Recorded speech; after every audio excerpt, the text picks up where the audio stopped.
चलिए आज देखेंगे हम चतुर्भुज, चार भुजाओं से घिरी हुई बंद आकृति या बनी हुई जो बंद आकृति है वो चतुर्भुज कहलाती है, लेकिन वो बंद आकृति होनी चाहिए। चतुर्भुज के बारे में है ना, नाम से ही स्पष्ट है, चतुर्भुज चार भुजा रहता है और उसकी एक बंद आकृति बनना चाहिए।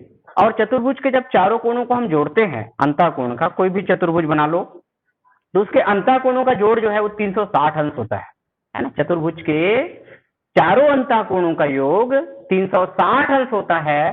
सबसे पहले नंबर में हम देखते हैं समांतर चतुर्भुज, है ना। समांतर चतुर्भुज क्या है ना, बहुत बार आप लोग पढ़ चुके हैं। समांतर चतुर्भुज में सम्मुख भुजा समांतर एवं बराबर होती है, ठीक है, बराबर भी होगी और समांतर भी होगी। देखिए किस प्रकार से आकृति हम बनाएंगे, कैसे समांतर चतुर्भुज बनाते हैं।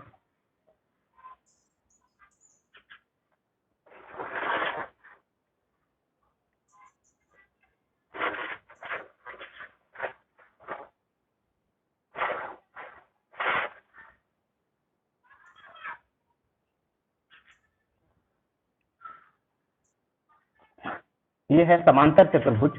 समांतर चतुर्भुज के सम्मुख भुजा, है ना, सम्मुख भुजा मतलब आमने सामने बोलते हैं उसी को, है ना। जैसे हमने इसका नाम दिए ए बी सी डी, बहुत सारा हम रचना पढ़े हैं। तो ए बी का जो सम्मुख कौन सा हुआ, सी डी, है ना। तो ए बी जितने माप का है, ए बी जितने माप का है उतने ही माप का रहेगा सी डी, एवं सी एडी, एडी जितने माप का है उतना ही माप का रहेगा बीसी। अर्थात सम्मुख भुजा ये बराबर का संकेत है ना, बराबर होती है। इसके अलावा ये समांतर भी होती है, और समांतर को किस प्रकार से दर्शाते हैं, ए बी समांतर सी डी, है ना। देखिए बराबर जो है, हम दो आड़ी रेखा लिख दिए तो बराबर का चिन्ह बन गया, लेकिन ये इस प्रकार से खड़ी रेखा कर दे तो ये कहलाता है समांतर, है ना। तो ए बी समांतर है सी डी के, इसी प्रकार एडी भी समांतर होते हैं किसके, बीसी के, मतलब सम्मुख भुजा, है ना, जिसमें सम्मुख भुजा बराबर भी हो और समांतर भी हो, ऐसा चतुर्भुज कहलाता है समांतर चतुर्भुज। समांतर चतुर्भुज। अब देखते हैं समांतर क्या है, एक बार पुनः देख लेते हैं। बराबर तो समझ में आ गया। अगर इस भुजा का माप 7 सेंटीमीटर है ना, 7 सेंटीमीटर इस भुजा का माप है, इस भुजा का माप 5 सेंटीमीटर है, तो ये तो बराबर तो आपको समझ में आ गया कि दोनों भुजा जो है बराबर है, सम्मुख भुजा। और ये समांतर क्या है, समांतर का मतलब होता है किन्हीं दो रेखा के बीच जो लंबवत दूरी है वो नियत रहती है। जैसे इस प्रकार से रेखा जो है बराबर रहना जरूरी नहीं है, अगर छोटा भी रहे, जैसे इस प्रकार से मैंने रेखा बनाया तो इसकी लंबवत दूरी मतलब एकदम सीधी सीधी दूरी, 90 अंश में जो दूरी मापते हैं लंबवत दूरी कहलाता है। लंबवत दूरी अगर यहाँ 3 सेंटीमीटर है तो यहाँ पर भी लंबवत दूरी 3 सेंटीमीटर होगी, और यहाँ पर भी मापें तो इसकी लंबवत दूरी कितने होगा, 3 सेंटीमीटर। अर्थात किन्हीं दो रेखाखंडों की बीच की जो दूरी है, लंबवत दूरी है, वो स्थिर रहती है, बदलती नहीं। इसको, और ऐसी दो अगर रेखाखंड आ जाए या दो रेखा आ जाए तो वह समांतर रेखाएं कहलाती है। ये रेखाएं आगे कहीं पर भी इसको अगर बढ़ाया जाए तो कहीं पर नहीं मिलेंगे। ए बी और सी डी जो है समान, जो अंतर तो रहेगा ही, वो कहीं पर भी नहीं मिलती। ये समांतर है, ध्यान रखना। समांतर का मतलब माप में बराबर होना नहीं है, समान और समांतर में अंतर है। समांतर मतलब रेखा जो है माप अलग अलग हो सकता है, छोटा बड़ा भी हो सकता है। जैसे हम समलम चतुर्भुज पढ़ेंगे वहां पर भी आपको स्पष्ट रूप से क्लियर हो जाएगा ये समांतर क्या है ना। माप जो है अलग अलग जरूर रहता है भुजाओं का। तो ये है समांतर चतुर्भुज। तो समांतर चतुर्भुज के सम्मुख भुजा बराबर भी होती है और समांतर भी होती है। इसके अलावा समांतर चतुर्भुज के सम्मुख कोण, ये देखिए सम्मुख कोण अर्थात कोण ए बराबर कोण सी, सम्मुख कोण भी बराबर होते हैं। समांतर चतुर्भुज में सम्मुख कोण, कोण ए का सम्मुख कौन सा होगा, उसके ए के सामने उसके सम्मुख कौन सा है, सी है ना, विकर्णवत जो रहता है विकर्ण में ए सी। और बी के सम्मुख कौन सा है, कोण बी के जो सम्मुख है कोण डी, ठीक है। तो सम्मुख कोण भी बराबर हो गया, सम्मुख भुजा भी बराबर हो गया, समांतर भी हो गया। और देखिए एक होता है सम्मुख कोण और एक होता है संलग्न कोण। देखिए संलग्न भुजा में भी प्रयोग करते हैं और कोण में भी प्रयोग करते हैं। ठीक है, तो संलग्न कोण मतलब लगा हुआ कोण। देखिए ए का आपको संलग्न पूछा जाए तो कौन सा है ए का संलग्न? ए से लगा हुआ कोण कौन सा है? डी भी है, बी भी है। ठीक है, इसी प्रकार सी का संलग्न पूछा जाए तो इसका भी डी है और इसका बी है। बी का संलग्न क्या है? ए है और सी है। तो किन्हीं दो संलग्न कोण को जोड़ने पर 180 अंश आता है। समांतर चतुर्भुज में संलग्न कोण, लगा हुआ कोण को जोड़ दें तो उसका माप होता है 180 अंश, अर्थात कोण ए धन कोण डी। कोण ए और डी को जोड़े तो कितना आएगा इसका माप? 180 अंश। ये देखिए यहां पर अधिक कोण बन रहा है, फैला हुआ है, यहाँ न्यून कोण है, दोनों को अगर जोड़ दें तो ये इसका माप आएगा 180 अंश। और ये जो सम्मुख कोण है ना, ये बराबर होंगे ना। जितने माप मान के चलो 60 अंश का है कोण ए, तो कोण सी भी 60 अंश का होगा। ठीक है, अगर 120 अंश का डी है तो बी भी 120 अंश का होगा। ठीक है, तो ये है समांतर चतुर्भुज। तो चतुर्भुज के बारे में पूरे परिचय बताना है, विभिन्न प्रकार के जो हम अध्ययन करेंगे। चलिए आयत देखते हैं इसके बाद, है ना। इसके बाद जो है आयत। Yes sir. आयत, आयत, ठीक है।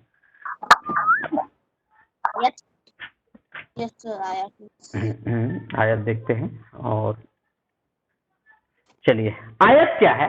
आयत में भी सम्मुख भुजा बराबर होती है ना। समांतर तो होगा ही, समांतर करने की जरूरत नहीं है। आयत के जो सम्मुख भुजा है, जिसको आमने सामने की भुजा कहते हैं, है ना, ये भी प्रयोग हम करते थे। आयत में सम्मुख भुजा बराबर होती है, इस प्रकार से हम बना सकते हैं पी क्यू आर एस, है ना। ऊपर से भी नाम दे सकते हैं, शीर्ष को कहीं से भी अपने सुविधा अनुसार आप नाम दे सकते हैं।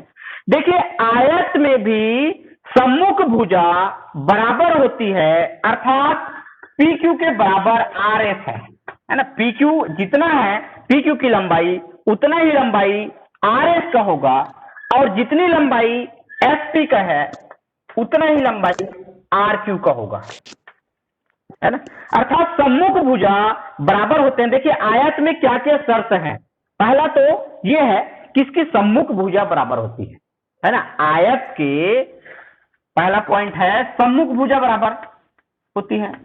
सम्मुख भुजा बराबर होती है, ठीक है। दूसरा, प्रत्येक कोण 90 अंश का होता है। ये देखिए ये महत्वपूर्ण है। प्रत्येक कोण 90 अंश का होता है। आयत में प्रत्येक कोण 90 अंश का होता है, अर्थात 4 समकोण बन जाते हैं। कितने समकोण बन जाते हैं? 4, ठीक है। तो देखिए यहां पर इसकी शर्त क्या है? समांतर चतुर्भुज की शर्त क्या है? एक बार पुनः हम संक्षिप्त में लेते हैं। समांतर चतुर्भुज में सम्मुख भुजा बराबर एवं समांतर होती है। उसके अलावा इसके कोई दो संलग्न कोण को जोड़ने पर 180 अंश आता है, और सम्मुख कोण वो भी बराबर होते हैं, ठीक है। अब देखिए अगर आपको पूछा जाए क्या आयत समांतर चतुर्भुज है, क्या ये जो आयत बना है ये समांतर चतुर्भुज है, तो बिल्कुल निश्चित रूप से है। आयत एक समांतर चतुर्भुज है। क्यों? क्योंकि समांतर चतुर्भुज के नियम का पालन यहां पर हो रहा है। क्या नियम है? सम्मुख भुजा बराबर भी है, समांतर भी है, ठीक है। इसके अलावा इसके जो सम्मुख कोण है वो भी बराबर है। संलग्न कोण को जोड़ो तो ये देखिए ये भी 90 है, ये भी 90 है, 90 90 कितने हो जाएंगे? 180, ठीक है। और संलग्न कोण को जोड़ने पर उसका माप होता है 180 अंश। इसलिए हम कह सकते हैं, आपको पूछा जाएगा कि आयत क्या समांतर चतुर्भुज है, जितने भी आयत है, कोई भी माप का आयत बनाओ आप, वो सभी क्या है? समांतर चतुर्भुज है। अब इसका विलोम सत्य नहीं है, इसका उल्टा कर दें तो सत्य नहीं है। कैसे विलोम? क्या सभी आयत क्या सभी समांतर चतुर्भुज आयत है? क्या सभी समांतर चतुर्भुज आयत है? नहीं है, क्योंकि ये देखिए यहाँ पर कोण कितने अंश बन रहा है, झुका हुआ है ना। आयत के शर्त क्या है? सम्मुख भुजा तो बराबर होना ही चाहिए, उसके साथ साथ प्रत्येक कोण 90 अंश का होना चाहिए। अर्थात जितने भी आयत है वो समांतर चतुर्भुज है, लेकिन जितने भी समांतर चतुर्भुज है वो आयत नहीं है। सभी समांतर चतुर्भुज आयत नहीं होते। ठीक है, तो ये हो गया समांतर चतुर्भुज और आयत।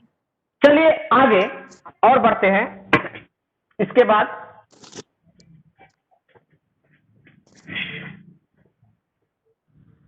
अगला है वर्ग। ठीक है, और समचतुर्भुज है ना। वर्ग के बारे में हम पूरा इसका अध्ययन किए हैं, है ना। क्षेत्रफल है, परिमाप इत्यादि। वर्ग के लिए कंडीशन क्या है, शर्तें क्या है ना। वर्ग की चारों भुजा बराबर होती है, उसके अलावा इसके प्रत्येक कोण 90 अंश का होता है। जैसे हमने यहाँ पर लिखा PQRS सर। हाँ, क्या है बताइए। देखिए वर्ग है, वर्ग के चारों भुजा तो बराबर है, 5-5 सेंटीमीटर के इसका भुजा लिए हैं। इसके अलावा प्रत्येक कोण 90 अंश का होता है इसका, है ना। प्रत्येक कोण 90 अंश का होता है। ठीक है, ये वर्ग के गुणधर्म है। पहला इसका गुणधर्म क्या है? सभी भुजा बराबर होती है, भुजाएं बराबर माप की होती है।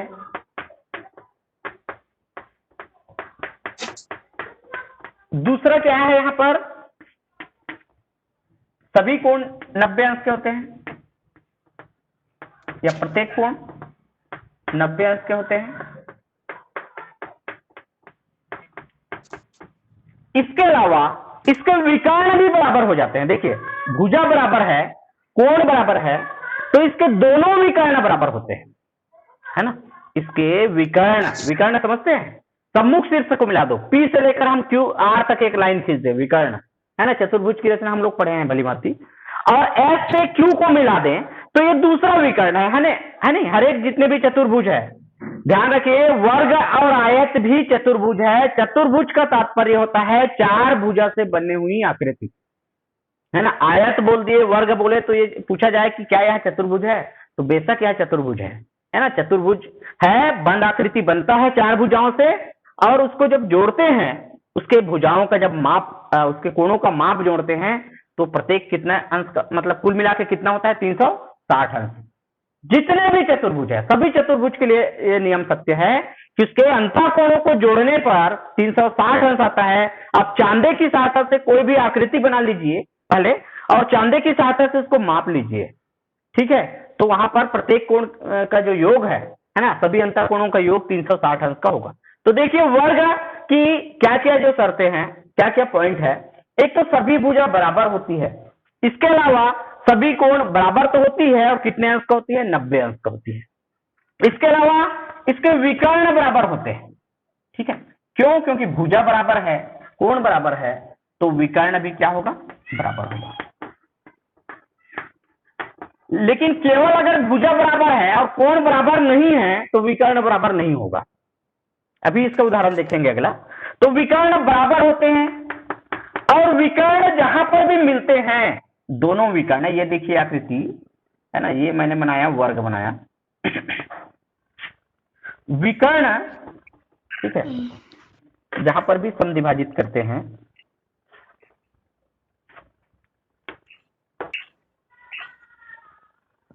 तो इसको लंबवत समद्विभाजन कहते हैं। विकर्ण समद्विभाजन का मतलब है समान दो भागों में बढ़ जाना। विकर्ण जहां पर भी मिलती है, दोनों विकर्ण बराबर दो भाग में बढ़ जाती है और लंबवत समद्विभाजित होती है, अर्थात यहां पर भी 90 अंश बनता है, यहां पर भी 90 अंश का कोण बनता है। प्रत्येक कोण तो 90 अंश है ही, यहां जहां पर दोनों विकर्ण मिलते हैं, और दोनों विकर्ण मिलते हैं तो वहां पर चार कोण बनते हैं। आपने इस प्रकार से एक 7वीं में पढ़े हैं, ये देखिए, जब दो रेखा एक दूसरे को काटती है, दो रेखाएं जब एक दूसरे को काटती है, तो कितने कोण बनते हैं? चार कोण।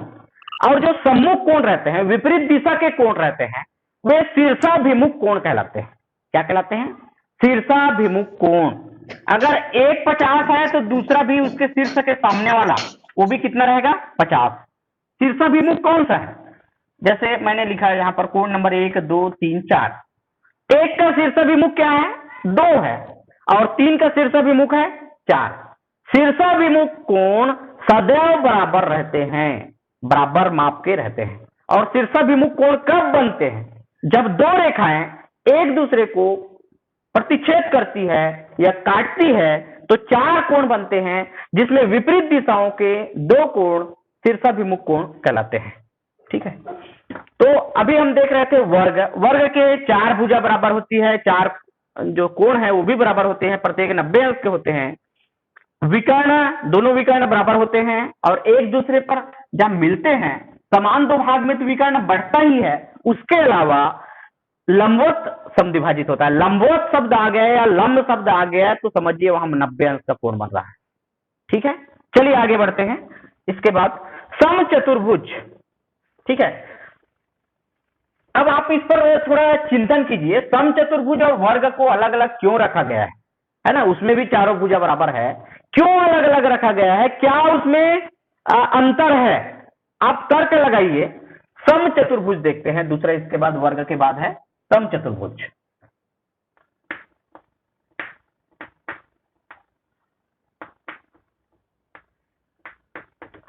आज का जो हमारा टॉपिक है कालखंड है, हल करने के लिए यहाँ पर उतना ज्यादा कुछ नहीं है, परिभाषित करना का ज्यादा है। इस प्रकार के प्रश्न हैं, प्रश्नावली में भी हम जाते हैं।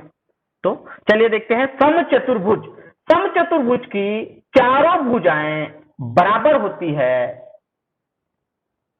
लेकिन यह आवश्यक नहीं है कि चारों कोण बराबर हो। ये देखिए शब्द में ध्यान दीजिए, यह आवश्यक नहीं है कि इसकी चारों कोण बराबर हो। जैसे मैंने लिखा यहाँ पर ए बी सी डी है ना, ए बी सी डी, इसके चारों भुजा बराबर है। ये देखिए बराबर का मैंने यहाँ पर साइन बना दिया, 2 सेंटीमीटर की भुजा लिया है, 2 सेंटीमीटर, यानी यहाँ भी 2 सेंटीमीटर, यहाँ भी 2 सेंटीमीटर, चारों भुजाएं बराबर है। ठीक है, देखिए तो इसकी शर्त क्या है? पहला शर्त है समचतुर्भुज की, पहला शर्त है चारों भुजाएं बराबर होती है।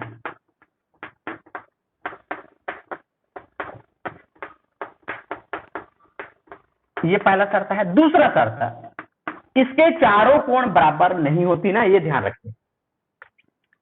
नहीं मतलब इसको लिखेंगे नहीं, ये जो आकृति बनी है उसके लिए है, आकृति बनी है, लेकिन मैंने यहां पर लिख दिया कि इसके चारों कोण बराबर नहीं होती, तो ये गलत है। क्योंकि समचतुर्भुज का मतलब होता है उसकी चारों भुजा बराबर होना चाहिए। और एक महत्वपूर्ण बात तो यह है कि वर्ग भी एक समचतुर्भुज है। अब देखिए वर्ग भी एक समचतुर्भुज है, क्योंकि वर्ग के चारों जो भुजा है वो क्या होते हैं? बराबर होते हैं। समचतुर्भुज में 2 ही शर्त हैं, एक तो चारों भुजा बराबर होती है और दूसरा विकर्ण लंबवत समद्विभाजित होता है। विकर्ण एक दूसरे को समकोण पर या लंबवत समद्विभाजित करता है।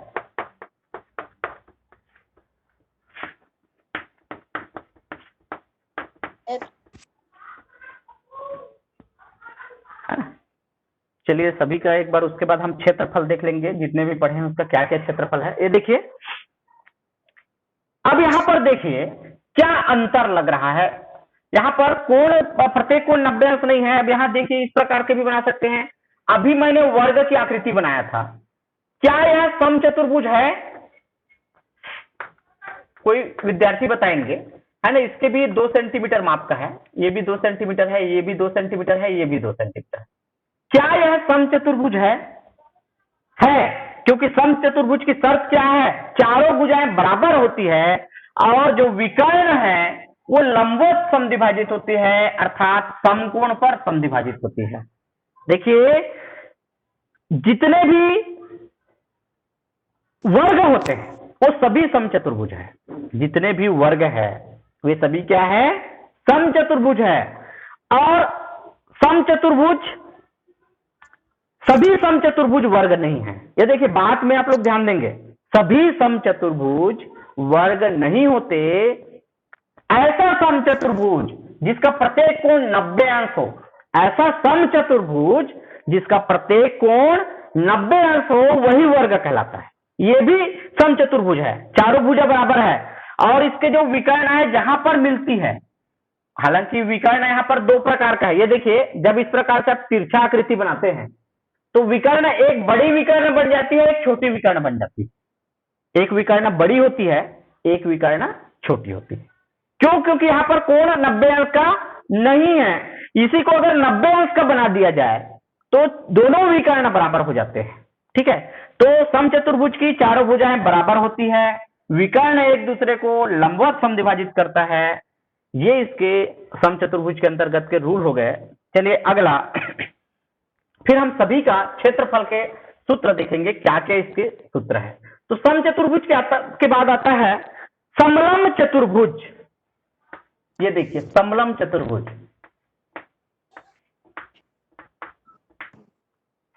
ये जितने भी पढ़ रहे हैं उससे बहुत डिफर इसकी आकृति बनता है। देखिए समलंब चतुर्भुज की आकृति किस प्रकार से बनती है। ये समलंब चतुर्भुज है, ठीक है, ये समलंब चतुर्भुज है, ठीक है। और इसके अलावा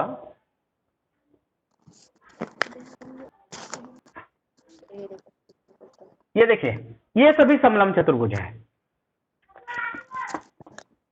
क्या इसमें जो खासियत है, समानताएं क्या है, आप लोग बता सकते हैं? पी क्यू आर एस चक्रीय क्रम में लिख देते हैं, A B C D H T U भी।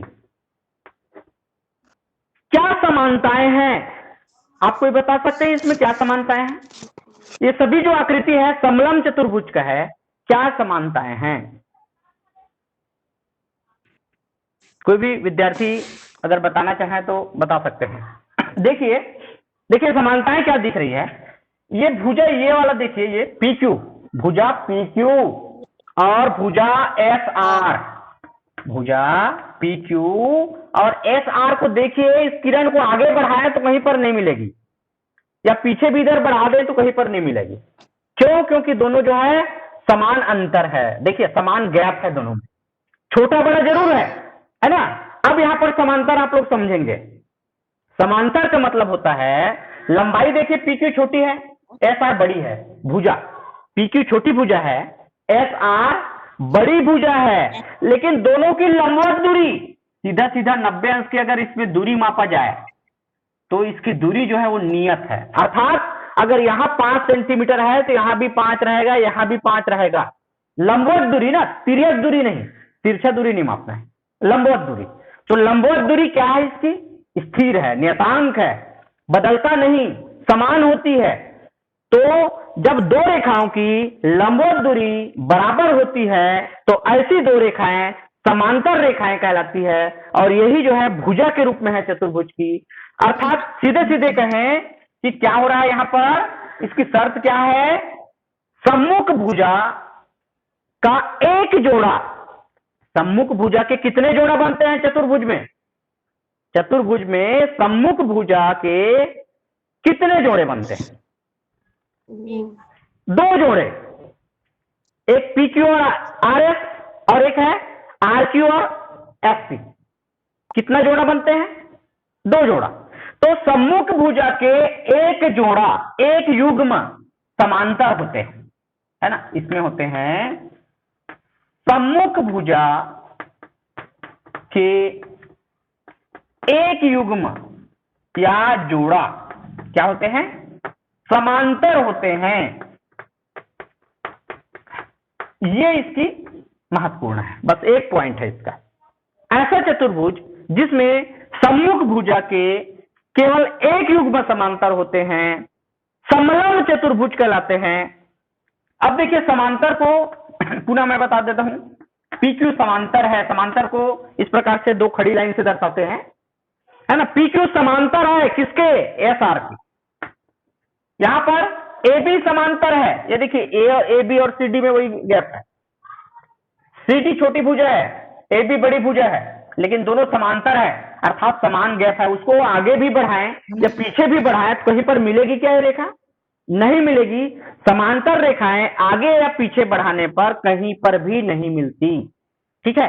तो ए बी समांतर है सी डी के, इसी प्रकार एस टी समांतर है इसके वी यू के। ये देखिए ये समांतर की है ना, पैरेलल बोलते हैं, ये जो समांतर का चिन्ह है देखिए किस प्रकार से दर्शाते हैं, ठीक है। तो ये हो गया सभी प्रकार का चतुर्भुज हम देख चुके हैं। एक शब्द और आया है विषम बाहु चतुर्भुज। देखिए विषम बाहु त्रिभुज तो आप लोग पढ़े होंगे, नाम से है विषम, अलग अलग माप का बाहु भुजा, अलग अलग माप की भुजा वाले चतुर्भुज। विषम बाहु चतुर्भुज में चारों भुजा की लंबाई अलग अलग होती है। यहां पर भी इसका उदाहरण देख सकते हैं। यहां भी क्या ये जो बना हुआ समलम चतुर्भुज है ये विषम बाहु है। तो देखिए कोण के आधार पे, भुजा के आधार पे अलग अलग हम माप से बता सकते हैं। तो ये विषम बाहु भी है। ये देखिए इसकी माप ये छोटी है, ये माप की जो पी एस का जो माप है उससे बड़ी क्यू आर है और सबसे बड़ी एस आर है ना। तो ये चार भुजा अलग अलग है, तो ये विषम बाहु चतुर्भुज के उदाहरण हम इसको दे सकते हैं, ठीक है। चलिए अब क्षेत्रफल में हम जाते हैं। इसके क्षेत्रफल के क्या क्या सूत्र है। फिर प्रश्नावली में कुछ प्रश्न है, खाली स्थान वगैरह उसको देखते हैं। पहला है, हम पढ़े हैं समांतर चतुर्भुज, समांतर चतुर्भुज अभी लिख लेते हैं। दूसरा है आयत, उसके बाद हम लिए हैं आयत। तीसरा है वर्ग को लिए, वर्ग के बाद हम लिए थे समचतुर्भुज, ठीक है। और उसके बाद है समलम चतुर्भुज।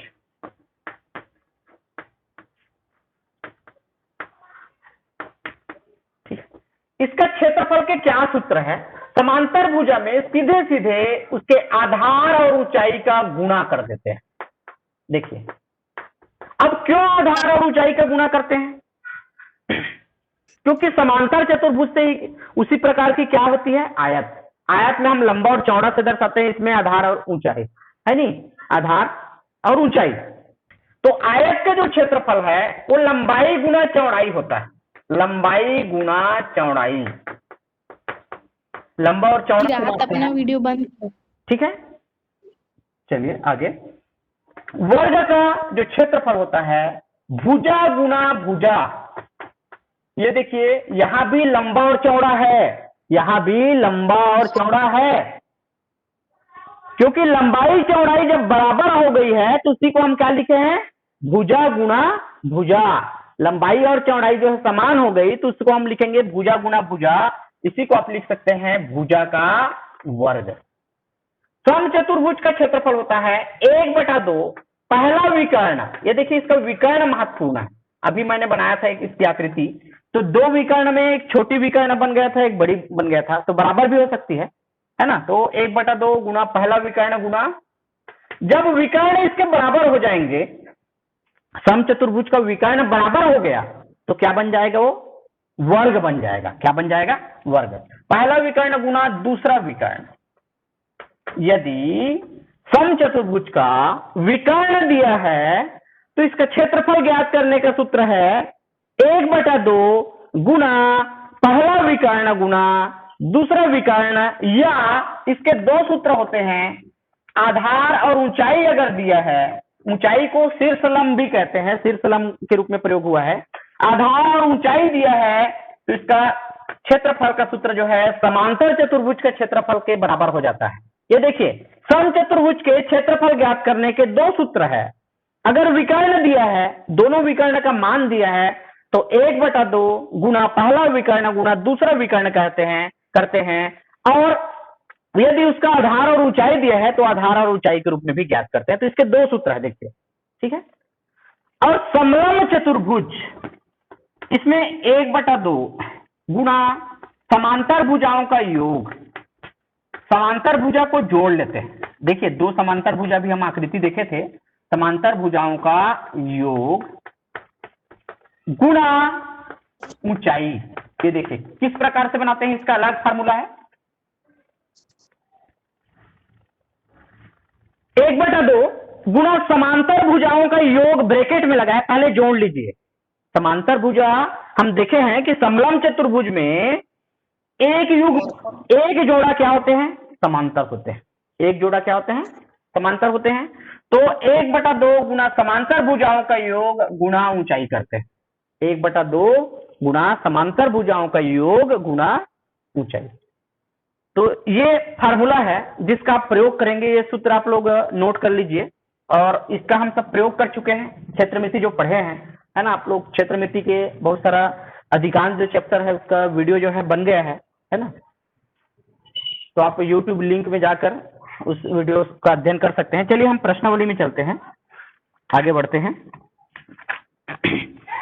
चलिए पहला नंबर आप लोग बताते जाएंगे क्या रहेगा खाली स्थान में, या सत्य और असत्य को आप लोग क्लियर करेंगे, ठीक है। ध्यान पूर्वक आप लोग सुनिएगा। पहला है, वह चतुर्भुज जिसकी सभी भुजाएं आपस में बराबर हो। वह चतुर्भुज जिसकी सभी भुजाएं आपस में बराबर हो, ठीक है। कौन सा चतुर्भुज कहलाता है, बताइए। सभी भुजाएं आपस में बराबर है, चारों भुजा बराबर है कह सकते हैं। कौन सा चतुर्भुज है? वर्ग। सम चतुर्भुज है ना। देखिए वर्ग तो वो कहलाएगा ही, लेकिन मुख्य रूप से ना केवल भुजा की बात कहा गया है ना। तो वर्ग भी एक सम चतुर्भुज है ना, सम चतुर्भुज होगा। इसमें जो आएगा उत्तर वो सम चतुर्भुज होगा।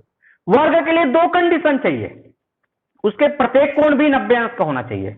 उसका जो प्रत्येक कोण है वो कितने अंश का होना चाहिए, 90 अंश का होना चाहिए। तो क्या रहेगा, सम चतुर्भुज। अगला, वर्ग का प्रत्येक कोण खाली स्थान अंश का होता है, 90 अंश का होता है, ठीक है।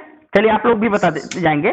समांतर चतुर्भुज की सम्मुख भुजाएं खाली स्थान लिखा है एवं समांतर होती है। तो क्या होती है, बराबर होती है, ठीक है, वेरी गुड। बराबर एवं समांतर होती है। अगला है, खाली स्थान चतुर्भुज में सम्मुख भुजाओं का केवल एक युग्म समांतर होता है। खाली स्थान चतुर्भुज में, समलंब चतुर्भुज, समलंब चतुर्भुज में सम्मुख भुजाओं का एक युग्म समांतर होता है। अगला है, ऐसा चतुर्भुज जिसकी सभी भुजाएं असमान हो। ये देखिए जिसको मैं जिक्र किया हूं, ऐसा चतुर्भुज जिसकी सभी भुजाएं असमान हो, मतलब सभी भुजा की लंबाई अलग अलग हो, माप अलग अलग हो, तो ऐसी चतुर्भुज कहलाता है विषम बाहु चतुर्भुज। क्या होगा, विषम बाहु चतुर्भुज। चलिए अगला है, हाँ, समलंब चतुर्भुज का प्रत्येक कोण 90 अंश का होता है। सत्य या असत्य बताना है। समलंब चतुर्भुज का प्रत्येक कोण 90 अंश का होता है। क्या होगा, सत्य होगा क्या असत्य होगा? असत्य। असत्य, वेरी गुड, असत्य होगा। क्योंकि हम देखें उसकी आकृति को, वहां पर कोई भी शर्त में वहां 90 अंश नहीं बनेगी। 90 अंश अगर कर दें तो या तो आयत बनेगा या वर्ग हो जाएगा, है ना, समलंब चतुर्भुज में, ठीक है, नहीं होगा। हाँ चलिए असत्य है। अगला, प्रत्येक आयत एक वर्ग होता है, प्रत्येक आयत एक वर्ग होता है। सत्य है क्या सत्य है? सत्य। असत्य है, क्योंकि आयत की लंबाई और चौड़ाई 2 प्रकार की हो सकती है। तो लंबाई चौड़ाई जब अलग अलग हो जाए तो वह वर्ग थोड़ी होगा, है ना। ऐसा आयत जिसकी लंबाई चौड़ाई बराबर हो वही वर्ग होगा, बाकी आयत जो है वर्ग नहीं होगा। तो सभी आयत या प्रत्येक आयत वर्ग नहीं होता। अगला है, आयत की सम्मुख भुजाएं बराबर होती है। आयत की, है ना, यस सर, है ना, वेरी गुड। चलिए, हाँ वेरी गुड। चलिए आगे, सम चतुर्भुज का प्रत्येक कोण सदैव समकोण होता है। सम चतुर्भुज का प्रत्येक कोण सदैव समकोण होता है, अर्थात 90 अंश का होता है, ये कहा गया है।